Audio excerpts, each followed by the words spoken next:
mari-mari dirawuhke para Brahmana Sewa Sugata miyang para nimpuna para pinasis supaya maluyaken Petruk kantong bolong ya ora mari. Monggo Petruk niku mulai ngeteng-ngeteng teng amben ora ubah ora napa-napa. Matane kedap-kedip nyawang usuk. Pundi? Tegesipun sekaring ngambabar Gandhawarum menika lha nuwun sewu lho, Nger. Wujudipun putri ingkang nedheng mekar tegesipun sampun ngancik dewasa kathah para Nalindra Nerpati, para senopati, para satriya Brahmana ingkang kayungyon satemah kepengin amengku garwa dhateng putra Paduka. Kula nuwun sewu, kabar menika menapa para saestu? Ya, Kresna. Malah aku minangka dadi saksi tama bakal pangandikane Bapak Durna kunjung saeng Yayi Prabu Durawati. Apa pancen kepara nyata yen to Yayi Prabu Kresna kuwi kagungan putra ingkang dina samengko wujuding kembang ingkang mapan ana ing Taman Negara Durawati ingkang riklungguhan samengko nedheng ambabar Gandhawarum wekasan akeh wong kang padha kepengin medhek marang kembar mau. Kabar mau pancen kepara nyata Kresna. Jagat wasisane ngubadara wayah tur jagat. Nuwun sewu Bapak Penemban Koko Prabu. Nggih. Menawi dados pangandika Paduka Bapak Durna menika kepara saestu. Inggih menika anak kula pun Purantawati ing titik lenggan mangke akarya hujating jagat sateman negari Durawati menika persasat kathah para Nalindra, para satriya ing kepengin namengku garwa dhateng Atmaja kula. Nanging dumugi sepriki dereng wonten satunggal kemawon ingkang rumajang sarta anacoki dhateng manahipun anak kula pun Purantawati. Lah menawi ngaten cocok. Cocok menawi ngendikanipun anak Prabu Duryudana bilih. Kula nuwun sewu, Nger. Sampun wonten setunggal candra menika wayah kula Peneswana Mandra Kumara menika. Kula nuwun sewu gandrung-gandrung kaliyan pun Purantawati. Tumunten anak Prabu Duryudana miji dhateng piswanipun ingkang bapa ing Sukalima supados kula menika kepareng nglamar dhateng putra-putri Paduka pun Purantawati. Kula boyong wonten negari Ngastina. Ingkang wigatosipun badhe kula dhawuhaken kaliyan wayah kula Peneswana Mandra Kumara. Mila, Nger, sampun terwaca bilih sawanipun ingkang bapa ing Sukalima menika angebun-bun encangan jejawah sonten ingkang wigati nedhi amboyong dhateng putra-putri Paduka pun Purantawati. Kula trimesakaken dhateng Lesmana, Nger. Mesaken Lesmana menika nadyan putra Nalindra nanging Lesmana menika kedunungan sebel sial. Lesmana menika kedunungan sebel sial tegesipun mboten nate pikantuk nugraning Hyang Mahanasa ketitik nadyan Lesmana menika putra Nalindra Ngastina Prabu Duryudana. Nalindra ingkang sugih bandha bandhu, sugih brana pices. Nalindra ingkang ababala raja ngibaratipun ewadene kagungan putra kemawon lah kok nasibipun kang kados mekaten menika. Cobita kula trimenggalih. Badhe dawuh pun Pergiwa kalah kaliyan Gatotkaca, badhe dawuh Pergiwati kalah kaliyan pun Pancawala. Lesmana menika nuwun sewu pendak-pendak badhe jawab kemawon gagar wigartan antukarya. Lesmana menika nadyan putra Nalindra wangsul wangsul kula aturaken piyambakipun menika nuwun sewu ngibaratipun kaya dene wong lanang sing ora payu rabi. Inggih Bapak Penemban. Lesmana menika kok sampun malih kok njangka putra Nalindra. Menika Lesmana. Tegesipun Lesmana menika nadyan putra Nalindra ning kedurungan sebel sial. Mila kula nuwun kanthi sanget Paduka anak Prabu kepareng sakmangke ambebantu dhateng bot repotipun anak Prabu Duryudana. Kemarang ingkang putra pun Dewi Purantawati menika kula bayang wonten negari Ngastina. Badhe kula dhawuhaken kaliyan wayah kula Lesmana Mandra Kumara. Mbok menawi sakmangke sageta tetamba tumrapipun Lesmana anggenipun nandhang wuyung menika, Nger. Kresna, kula wonten dawuh Koko Prabu. Ora jeneng pun Kakang rubu-rubu gedang marang pengendikane Bapak Durna babar pisan ora. Nanging lamun siadine murupi kanane anakmu Lesmana Mandra Kumara ing Ngastina. Wah, ora montro-montrat Atmaja Nalindra. Ya bener, akeh wong tuwa kang padha ngandhakake, piyai sepuh padha ngendikake, wong gandrung kuwi persasat bambung turut melurung. Nganti ora eling Purwadasina, akeh-akehe pancen kaya mengkono. Nanging ora kaya Lesmana sak gedhagan iki. Nggone bambung malah semune kaya dudu putra Nalindra. Kaya wong edan ning tengah dalan. Pendak-pendak gandrung apa sing ditemoni? Apa ora mesake kahanan kang kaya mengkono kuwi? Ora jeneng, ora perkara Lesmana dhewe sing nandhang wirang. Nanging uga ngembet marang asmane Yayi Prabu Duryudana. Mula Yayi ndak jaluk kanthi banget. junjungan derajating ratu Ngastina ya kadang Kyai Prabu Duryudana dawuhna anakmu wadon lawan Lesmana Mandrakumara kanthi cara mengkono anakmu ora bakal tiba ning Padasuri nanging bakal tiba ning Kasur Babut lirik samangsa Kyai Prabu Duryudana kuwi bakal lengser ke Prabon mestine Lesmana iki bakal gumanti ke Prabon sak ora-orane yen to putramu Purantawati kuwi dadi garwane Lesmana mesti wae sesuk bakal dadi prameswari negara Ngastina lho menika lho nggih angel lho kagungan putra-putri ingkang cinadang dados prameswari menika mboten saben tiyang menika nampi kanugrahan mila samangke monggo sampun ngantos wonten raos Dirgama Sangga Runggi walangati salebete penggalih paduka anak Prabu Ndarawati kemareng-marengaken ingkang putrapun Purantawati badhe kula boyong sampun kula cawisaken jumpana joli-jolan jumpung gandung lan sak piturutipun nyuwun pangapunten Bapak Duna perkawis menika mboten perkawis ingkang gampil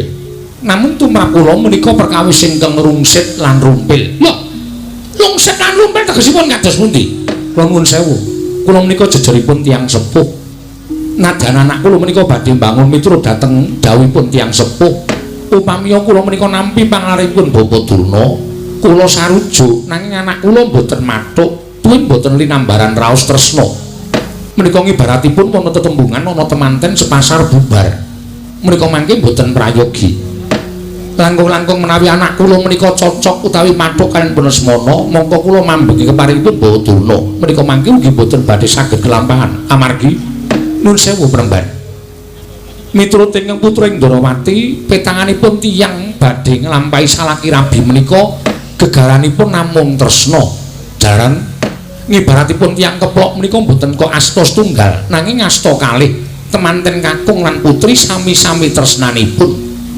mekaten nggih mila kathah ingkang sami nyebataken dasaring tiyang badhe mangun Bali Wisma menika wonten setunggal seneng angka 2 kenceng angka 3 kepareng angka 4 wilujeng seneng kenceng kepareng lan wilujeng menika tegesipun kados pundi menawi wonten negari Ndarawati menika tasih dipun agem seneng gegaranipun tiyang rabi menika namung raos tresna utawi seneng sabab tumrap kula menawi gegaranipun tiyang mangun Bali Wisma menika tanpa linambaran raos seneng utawi raos tresna menika mangke boten badhe sae kedadosanipun ingkang angka kalih kenceng ingkang kenceng menapanipun ingkang kenceng menika tekadipun tekadipun inggih kasindhian mekaten sabab tiyang mangun Bali Wisma menika kedah sampun wantun nyebat sebaya mukti sebaya mati yen abot padha dipikul yen enteng padha dicangking amargi sasamunipun napaki Bali Wisma menika kala wau badhe dhateng pacobaning gesang ingkang dipun paringaken dening Gusti Kang Maha Kawasa mila menawi boten kenceng tekadipun menika mangke kekalihipun menika sampun kepareng badhe nglampahi salaki rabi tiyang sepuhipun ugi sarujuk tiyang sepuh temanten kakung lan tiyang sepuh temanten putri sabab tiyang mangun Bali Wisma menika mboten kok njojokaken awak piyambak nanging uga njojokaken sanak kadang mitra kawruh tangga tepalih menika tiyang bangun Bali Wisma wonten ingkang pungkasan inggih menika wilujeng mboten kitang namung sarwa ringkes kedadipun wilujengi dipun seksekaken dhateng tangga tepalih sederek sedayanipun kedah rawuh kanthi tata upacara adat budaya ingkang dipun lenggahi piyambak-piyambak menika wilujeng dados tumrap kula tiyang mangun Bali Wisma menika mboten agahan kesusu kaselak mangke mindha boten prayogi kedadosanipun oh inggih menika sae nanging nuwun sewu menawi tumrap saka 5 petangan kados mekaten menika mboten dipun agem mboten nggih sabab nuwun sewu Desa Mawacara Negara Mawatata petangan saka 5 menika wonten piyambak petangan saka 5 menika tiyang badhe nglampahi rabi menika kula nuwun sewu namung dipun etang ingkang disebut Pancasuda inggih nggih Pancasuda menika nuwun sewu dinajeng dipun suda 5 menawi dipun suda 5 menika mangke tirah setunggal menika tegesipun sampun ngantos dipun lampahi rabi mergi menika mangke badhe pegat pati tegesipun durung tutuk nggone mangun Bali Wisma wis dadi duda utawa randha menika mboten sae mekaten Bapak Durna menika malah kula nembe ngertos menika ngaten menika tegesipun tukar kawruh panjenengan paring kawruh babakan kenceng kepareng seneng lan wilujeng menika kala wau kula ngaturi kawruh kula ingkang sinebut Pancasuda lajeng menawi tirah kalih loro menika tegesipun jodoh tegesipun jojo menika kula nuwun sewu menggok ya ngemplok obah ya mamah ngene bali bangun bali wisma bakal apik lan becik nganti tekan kaken-kaken ninen-ninen momong karo anak putu menawi tiba telu menika wahyu menika sae menawi panjenenganipun jodohaken petanganipun tiyang mangun bali wisma menawi tiba 3 utawi 3 menika sae nggih menika tegesipun badhe bebakulan ya laris badhe menapa-menapa tentu dipun ayami dhateng panguwasaning Dat Kamurwendat menawi dawah papat menika ugi sinebut pegat ning ora pegat pati ana sing pegat rezekine ana sing pegat ora duwe anak lan turun sak piturute menika petanganipun menawi saka 5 mekaten nggih nggih monggo lairipun Lesmana kaliyan lairipun Prantawati menika sampun kula itang menika sampun cocok dawahipun kalih Bapak Durna menapa ngertos lairipun anak kula sampun ngertos nggih mawi paningal batos rebo wage lho kok cocok Bapak kula menika pendhita ampun dianggep nggih menika wontenipun mawi boten kletu 17 menika dipun suda gangsal menika turahipun kalih tegesipun loro tegesipun jojo lho menapa mboten elok Lesmana kaliyan putra Sutanti menika sampun jodoh menggok ngemplok obah mamah menawi cara kula benjang menapa malih panjenengan badhe muktekaken dhateng Kang putra pun Prantawati menawi boten sak menika nggih monggo dinten menika badhe kula bayang wonten negari Ngastina upami wonten pangandika paduka handhuwa keparingun Bapak ing Saka 5 dasaripun menapa lan wonten pangandika menapa malih kula nedya cumadong dawuh ngendikanipun anak Prabu Kresna ing Ndarawati nggih ning Bojeng Ndarawati Nala Garing nunamit pasang kaliman tabik tinebina ing lodone dumawahing tawang tuwang linepatna ing tulak manuk kepareng kula ngaturaken sembah sumangga ing pangabektinipun ingkang abdi pun Nala Garing kunjuk mersa paduka Gusti kula ingkang sinuwuning Ndarawati Sang Prabu Sri Bathara Kresna iya Nala Garing ingsun tampa akarya bombong penggali ingsun dening atase wana kawan batur drajate nanging tata kramamu banget nggone nuju prana marang penggali ingsun matur sembah nuwun tanpa pepindhan mugi adamel bombong penggali paduka Gusti kula ingkang sinuwuning Ndarawati prayoga nanggon mulungguh sampun boten kirang prayoga kenging kula ngabiyantura ngersa paduka Gusti kula ingkang sinuwun Prabu Sri Bathara Kresna iya Nala Garing Panakawan Bagong Padhararja sapraptamu Panakawan nunamit pasang kaliman tabik tinebendang dening dumawahing tawang tobak kowe iki ngopo Gong men kaya kowe rasa kaya aku watake dhewe-dhewe linepana ing tulak manu sinuwun kepareng kula ngaturaken sembah sumangkemeng pangabekti kula kunjuk sandhapada paduka Gusti kula Sang Nata Prabu Sri Bathara Kresna jagat Dewa Bathara ya jagat pangestungkara Bagong dalem kepenak tembungmu gawe bombong penggali ingsun matur sembah nuwun pangestu ingsun tampan ana Panakawan kula pun dinggo jimat paripe dayana ing kasantosan paring pangestu paduka amawakana kabejaning gesang kula sinuwun iya Panakawan Bagong prayogana sampun boten kirang prayogi Nala Garing kowe padha raja sapraptamu Nala Garing kados penemban Durna iya aku bendaramu Saka 5 penemban Durna lenggah wonten ing mriki ya wis pancen sawetara aku suwan anak Prabu Ndarawati bekti kula kunjuk penemban tak tampa pangestu tampan ana ya Nala Garing nun iki sanget anggen kawindadosaken jimat paripe Panakawan Bagong Padhararja sapraptamu Panakawan wis sawetara ana wigati bakal tak aturake marang anak Prabu Ndarawati wah piyai semene kok ming pangestu tok ora ana sing ngekeki apa-apa ya Reng anggepmu cura arti kaya apa nang kraton kok padake Nala Garing wonten dawuh sinuwun gawe kaget niki ana wigati apa dene sira sowan mongko tanpa tinimbalan ingkang sepasin wah sepisan kepareng kula ngaturaken sembah sumangga ming bekti kula kunjuk ndungkap angka kalih Waleh menapa sowan kula menika mboten saking pikajengan kula piyambak.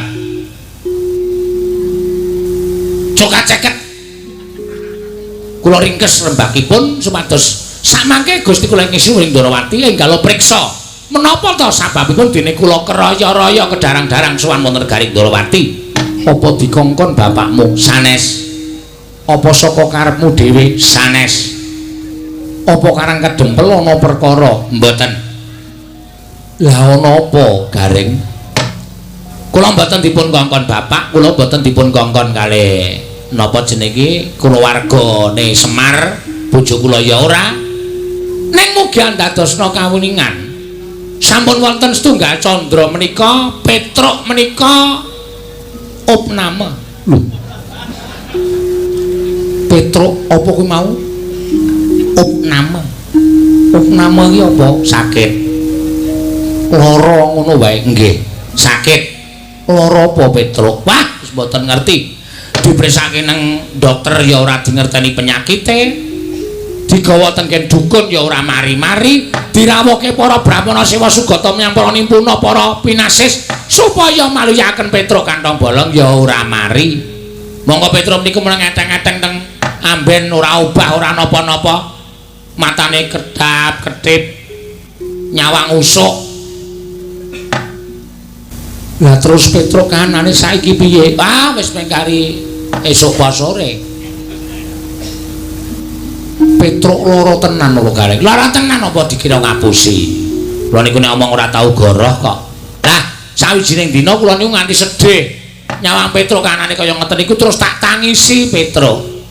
Bareng kula tangisi kalih Bagong, Petruk niku terus jenggelek. Gregah kaya wong waras nika. Terus apa kali kula jukone segoreng ya kula jukoke kaya wong mari lara niku mangan ya temel-temel mongko ora nganggo lawuh mung sego tok diglontori banyu putih. Iya nggih. Lah bar maem niku Petruk terus ngomong kali kula, Reng kowe kakangku sing wajib tak sambati ya ming kowe. Nek Bagong ngono pancen tak anggap wong ora nalar. Ning upama Bagong ku ya iso napa persambatku, aku ya ora apa-apa. Mula cah loro do mlumpuk kene tak kandhani. Aku ki jane ora lara. Aku ki jane ora masuk angin.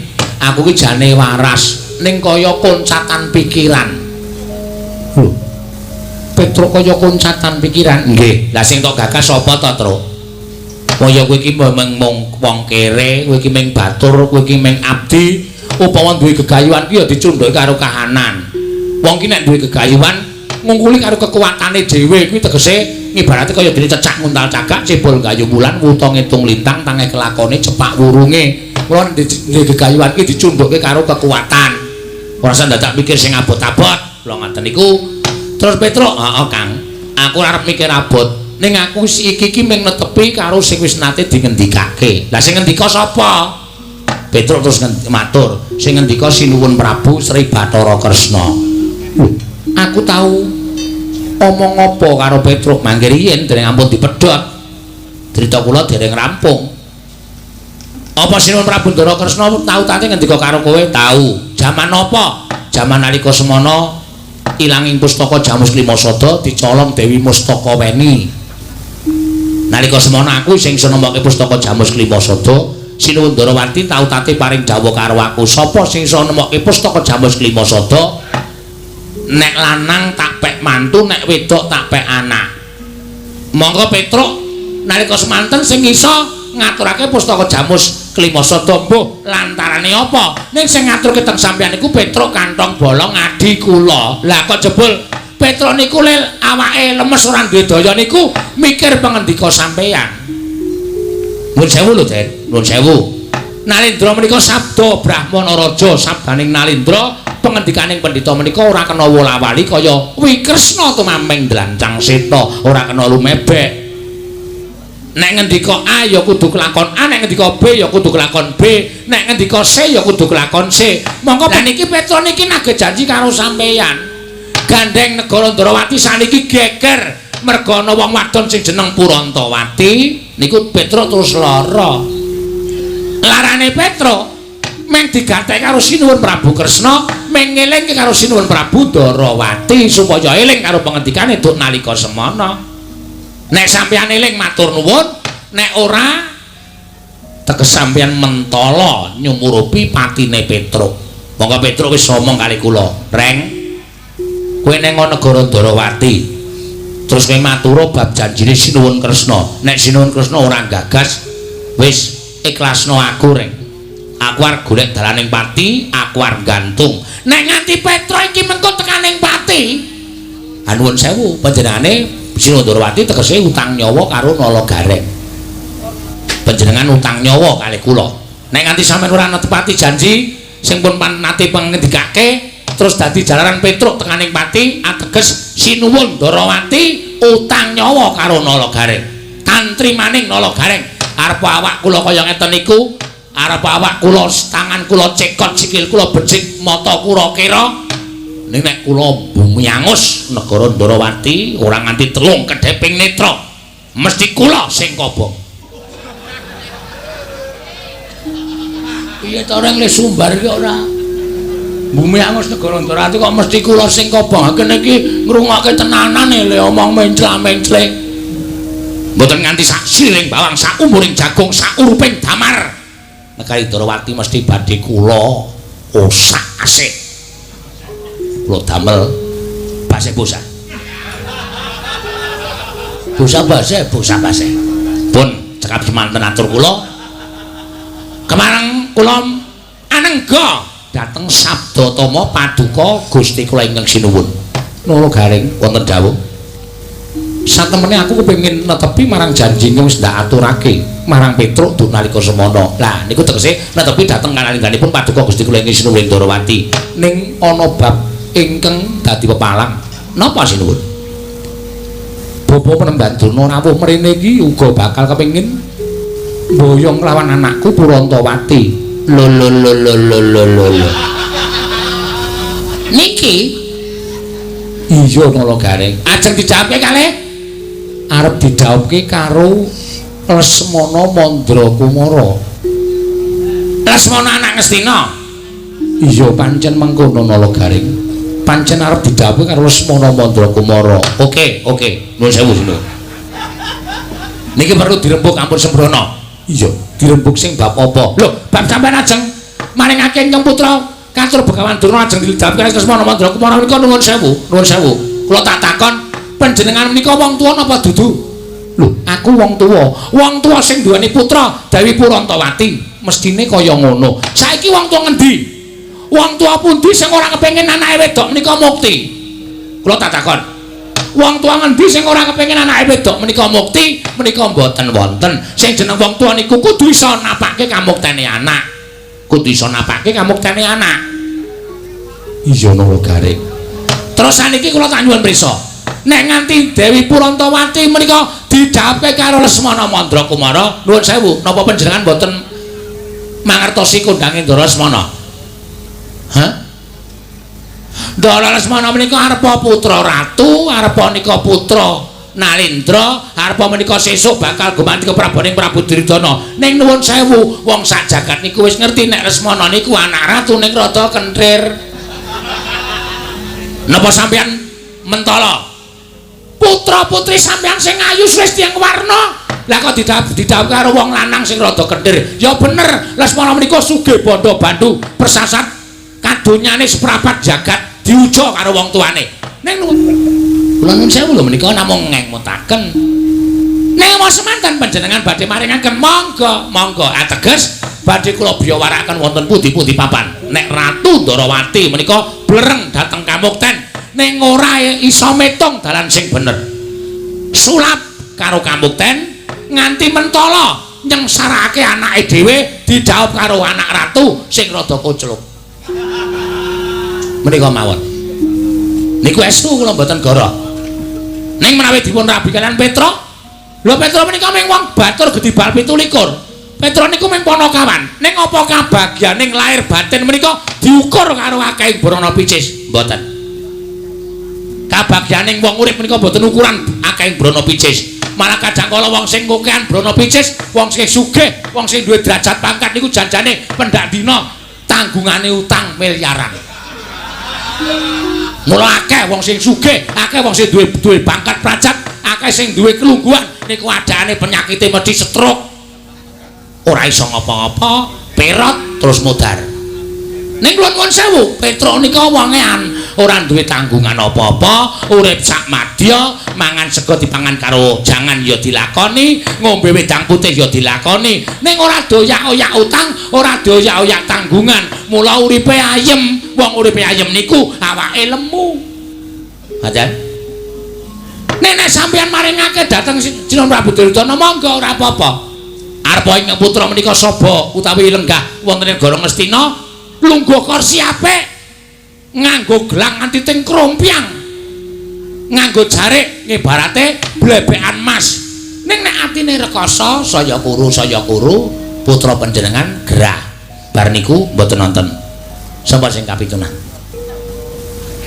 ya ngoten niku carane ngeto ampun sembrono ning nek karo Petruk niku urip teng desa wong desa niku uripe tentrem ora berisik ora kokean pikiran kaya wong kuwi kari sobo Tegal mongko tandurane ijo-ijo lho mangan bakwan nyemplung nang kebon lomba bakwane 3 lombae 40 niku ya iso kelakon pengen kobis kari nggawa godhokan wedang gawa ning kebon kobise diris ning kebon lho napa ora gleleng wah Petruk niku sawahe jembar kok parine lemu-lemu kok susune jembar-jembar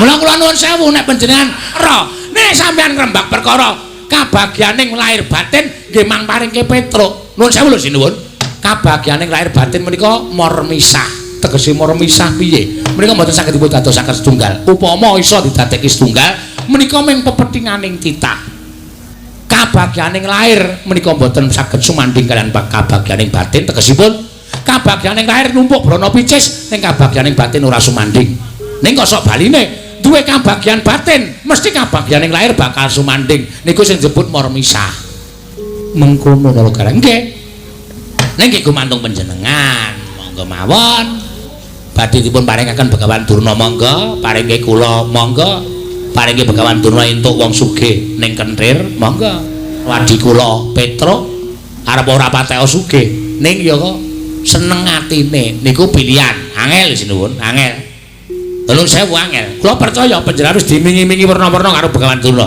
mula ora iso omong apa-apa nek pancen dipun paringi Begawan Durna monggo mboten napa-napa kula tak bali tak ngrukti kunarepane Petruk cetha tekaning pati nglalu mergo ora kelakon dawuh karo putramu mboten napa-napa kula kelangan adi mboten napa-napa niku wis bulan panasing srengenge kula ora arep tepung karo Prabu Kresna diparingi Begawan Durna niku lho mantan Ngastina tak obrak-abrik legane atiku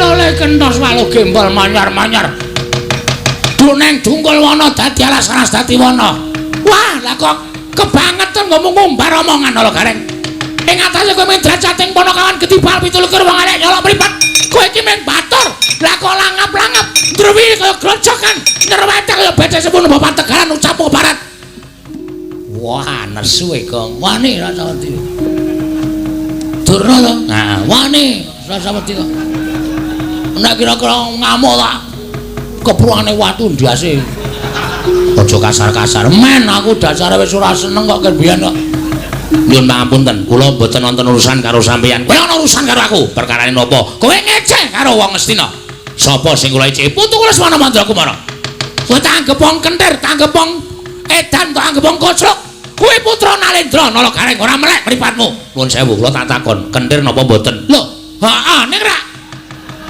ora perlu diomongake lah tegese sampeyan wis ngakoni omongan kula niku napa gara omongan kula niku mau ngapusi nek kula omong abang ya kula andhake abang nek nyatane biru ya kula kandhake biru napa wontene kula mung kepengin ngeman karo putraning Ndara Kresna Dewi Brantawati aja nganti didhawuh karo putra Nalendra sing nuwun sewu rada owah pikirane lho omonganmu ki iso meneng apa ora lho gareng kowe iso meneng apa ora kowe kebangetan kowe ngatasi derajat yang Bantul Gedibal 17 kowe nyolok mripat ning Baladewa. Kowe ngino karo anak Lesmana Mandra Kumara. Mas. Ora kerubutan. Madrana reng. Ya. Kandhangane iki. Iso apa nglakokke wayang papat? Iso wae. Nyepelekke ora. Kowe menungso ora tatanan, sampean sing ora tatanan. Gareng kudune ngerti. Mungsumu ki aku ora kowe. Aja ngune-uneke kakangku sampeyan ae dhewe. Nyangklasan dhuwuring tenggak. Kowe ngino karo Begawan Dina. Kowe padha karo Gareng ngino karo Baladewa, ora perkara ngino-nginonan. Sedekandani ra kowe. Menungsa apa kaya ngene? Lho, malah ngecek karo Begawan Durna ngecek karo Baladewa. Apa-apamu? Wah, yen ngono pancen peparange Lesmana Mandra Kumara ki mung Ponokawan. Petruk sing utusan kakangane nolo Gareng karo Bagong pancen kepara nyata. Terus cekal kersane sampean saniki pripun? Kowe bali teng pundi? Bali nang omahmu. Ora samboyong Purantawati. Mboten iso, kula tetep kudu mboyong Purantawati. Kudu padha bali saka negara Durawati, ora iso. Bali piye? Wah, wis eren kesel nyuarake omah. Ndi monggo? Kepiye mengko nggone padha bakal ngirep kahanan iki? Monggo ngestaken dawuh. Nyuwun pamit madya pasilan. Sing ati-ati aja kaya bocah cilik Kakang Pati Udawa. Kaya wis ora ana dawuh maneh Kakang Pati Udawa. Lho, Gareng ki mung Ponokawan, Bagong mung Ponokawan kok wedi ndwedeni apane? Oh, sampean mboten ngerti kok. Ketoke pancen mung Ponokawan loro saudon telu saurupan ning Nun Sewu niku anake Semar. Monggo Semar niku Dewa Ngejawanta teges nika turuning dewa. Tur wong salwangsul kula tak takon kali panjenengan Bawa Penemban. Kurawa teng pundi papan niku nek ketemu Ponokawan, loro siji Petruk, loro Gareng, telu Bagong. Wis dadi Pancakara ning ora tau iso menang. Lah kok begini iki ajeng dibaleni. Nggawe ragan ku priksa. Sing priksa sapa? Kurawa no. Dikira sapa? Kurawa niku bakal doting penyonyo, sirahe doting penjoto. Urang-urang bejane tugel tangane. Tugel sikile kok sampean niku enak paring dawuh. Nun. Dawuhe Kakang Durna kuwi dadi sabdaning Narendra Ngastina. Nek kowe ora menyang padha karo kowe nyulayani rembuke anak Prabu Duryudana bakal gedhe pidanane. Lah, ngene iki sing kula wedeni. Terus pripun? Mangkata ya le ora ketang saubengan robengan mangkata. Sirnakna yen perlu bandanen. Nala Gareng karo Bagong mengko men bisa lulus nggone Boyong Purantawati. Oh, nggih. Ning janji lho, Man. Janji apa? Kowe ora ketang klungsu-klungsu nek meludu ngestu padha dawuh Begawan Durna nek iso, nek mboten iso ya samadya mawon. Putuhe kowe mangkat nggih. Ayo Le. Nyekel Gareng karo Bagong. Ora sada wedi, ora sada walang ati pikire. Sing tetek kanggo tanggon pesthekno kowe bakal tinang negara Ndarawati. Petruk bangga ora sida nglalu. Aning awak dhewe mati. Oh iya. Ha iya. Wis ora iso urip ya ora iso. Piye? Nek mundur kok kayane ya isin ning atase awak dhewe musuh Kurawa kok mundur ki. Apa ora gawe isin bapak ora gawe isin Petruk. Ngene wae rek. Pokoke tanggung wala gandeng aku wis kebacut nantang Prabu Baladewa. Wis pokoke kudu tak adepi. Sapa sing belani Baladewa tetep tak katutke dosane. Semono kowe kebacut nantang Durna. Aku rada encang. Durna ki rawani gelut e. Iki sing justru berat ki aku. Kok berat? Sing tak tantang Baladewa e. Nek nganti Baladewa nesu, Bagong mana-mana jajaran sekretare ora minggat glandang nenggala. Modiar aku. Abot aku to resikone. Ha iya. Mula kene wae saiki ditutup piye. Kowe mungsuh Kurawa, nek Baladewa maju aku sing ngadepi. Aku, heeh. Kurawa 100 ki kandhing aku. Ora masalah. Kowe iki cilik ketoke cilik ning ringki lho, Rek. Anu ketoke cilik ning Dedaya lho kowe. Ha iya. Anak mbarep kok. Wani ora? Wani. Nek wani tak ndelok kaya apa kadedaning Nala Gareng. Mundur kene Le. Kurawa tekan kene ora nglundung karo awake dhewe kon bali ning omahe Petruk. Aja gelem. Heeh. Rawe rantas. Malang bakal tak putuh. tontonan kowe arep ngerti kridane kakangmu mbarep.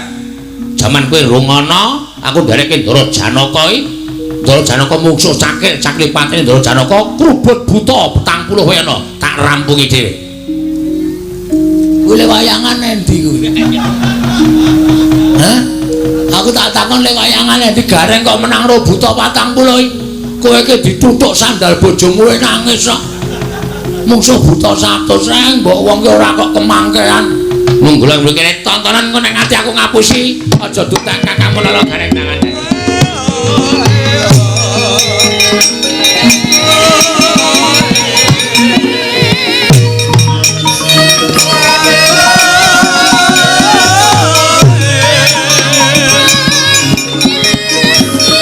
Bungakno kangane menang kalau pate-pateke ora. Kersane napa Ndara Pate?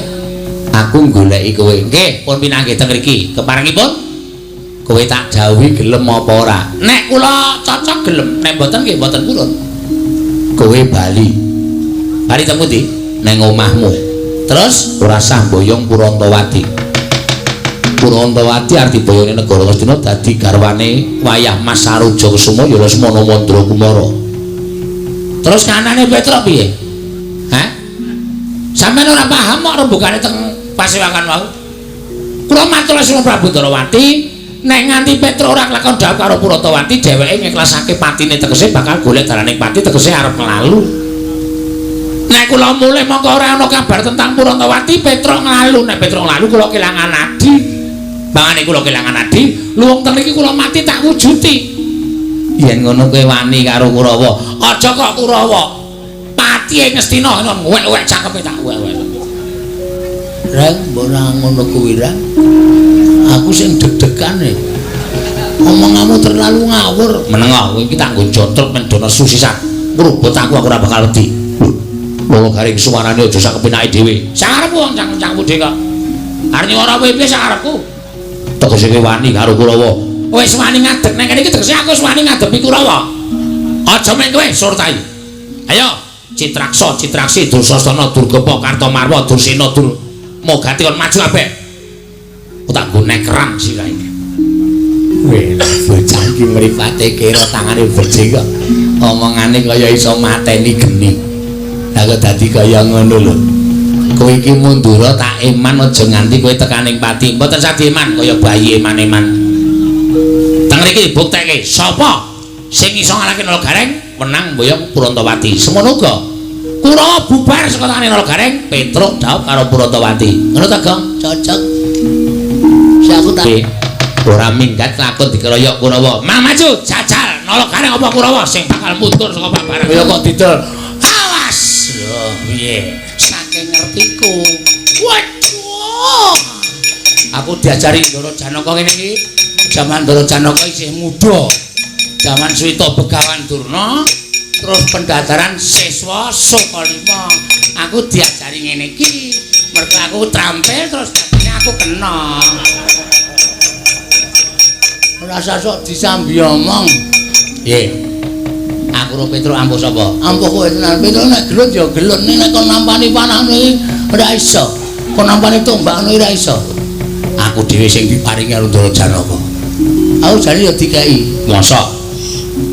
Domongi yo. Tenane. Mundur.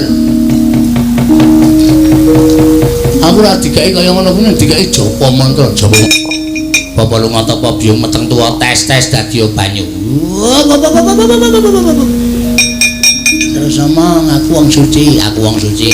Ora tau colong jupuk, ora tau colong jupuk. Kowe ngenengi aku, dadi tumbak rongsokan, Balik, balik. Aku wis ora arep muni kok kon muni to, Kok. Lah nek ora der. Wah. Aku men siti. Kudu tatak tanggo-tanggon. Lah iya. Ayo diteruske rek. Nek pancen kowe anu ponakane Ndara Janaka balas kae Surtayu, balese aja kuwatir.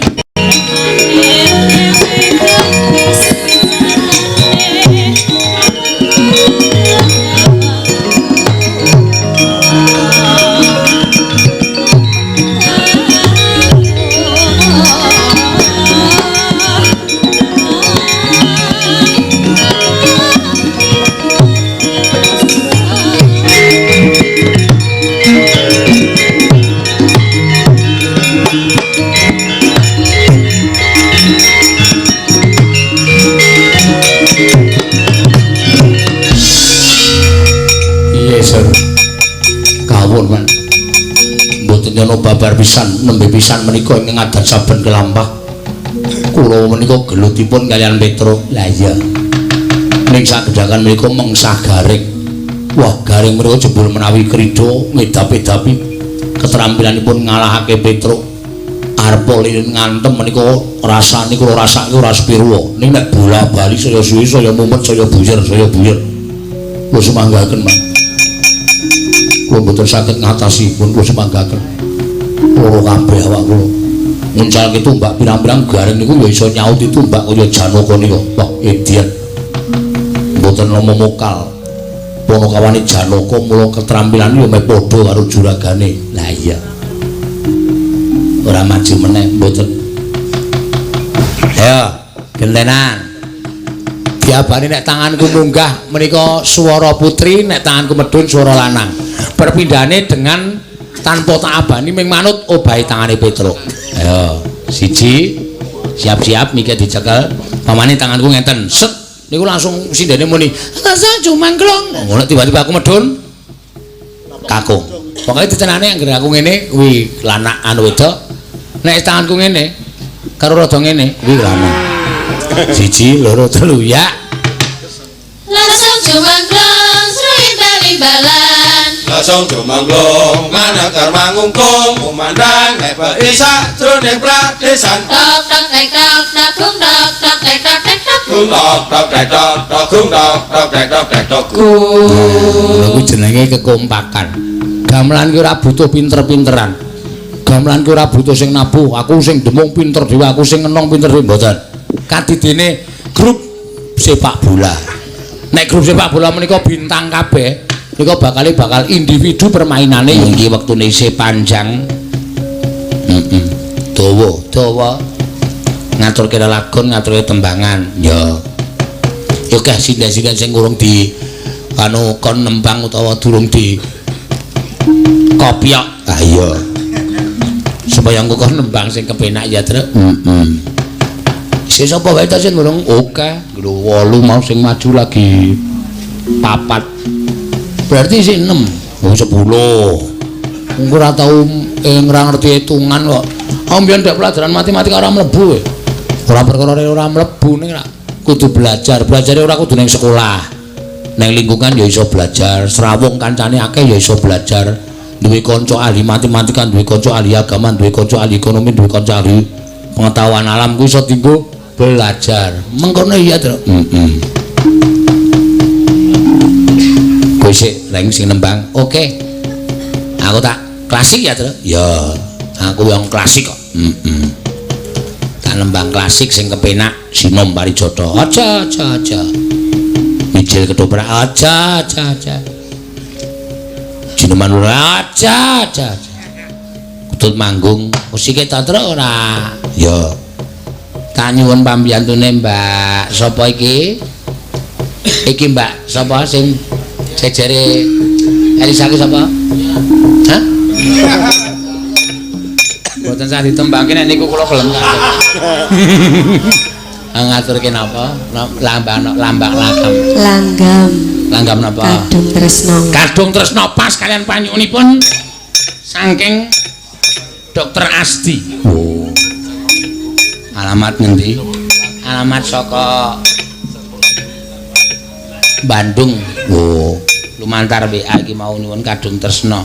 Sinambi dienggo kanca operasi. Lho. Ha sik nyuwun dokter kok dokter ki nek ling operasi pasiene nyambi ngrungokke yon-yon ki jahitane alus. Oh, to. Kandhane kok. Nangge jahitane kasar menggak-menggok kae. Ah, mesti ling ngrungokke bangsa rock utawa underground. Ah iya. Monggo kekilapan menapa pulun panjenengan menika ngertos mubah musik ing dhateng titah. Dalah ya. Kita kepengin kelakon panjangka kita ngene kepengin dhaup karo Purantawati. Ngerti ya? Aja seneng sik. Ulun Onyang Madyapada kuwi matedhake dawuh timbalaning Hyang Prabu Bathara Guru. Kita yang wajib nampa timbalaning Hyang Pramesti Jagat Girinata. Ngerti ya? Pancen kepara nyata anane Purantawati kuwi cinadang dadi jodoh kita kita. Ning aja enak-enak ngapik-enak mergo kita kudu goleki ngenastan senjata cakra. Kuwi tenan, Petruk.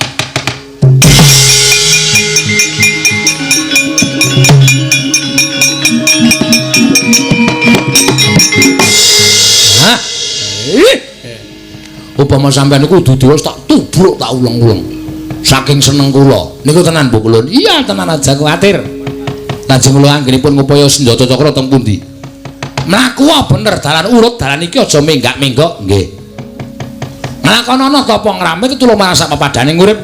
Paring sandang wong kawutan, paring boga wong kaluwen, paring payung wong kudanan, paring teken wong kalunyon.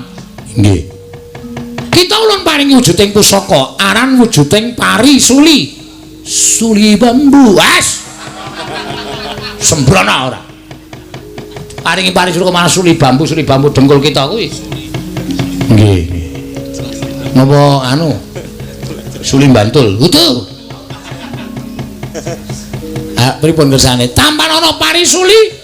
Kita mlaku kaya dawuh ulun. Oh nggih, ngestaken dawuh. Aja kersen ya Petruk. Mong kaya ana wong dawuh tulung kan jeneng kita tulungono. Nggih, ngestaken dawuh. Tampan ana Petruk. Nggih. Kula trimaringaken Bung Ulun. Kok mangang apa? Kaya ngapa kaya. Kula trimaringaken. Ya Petruk tampan ana.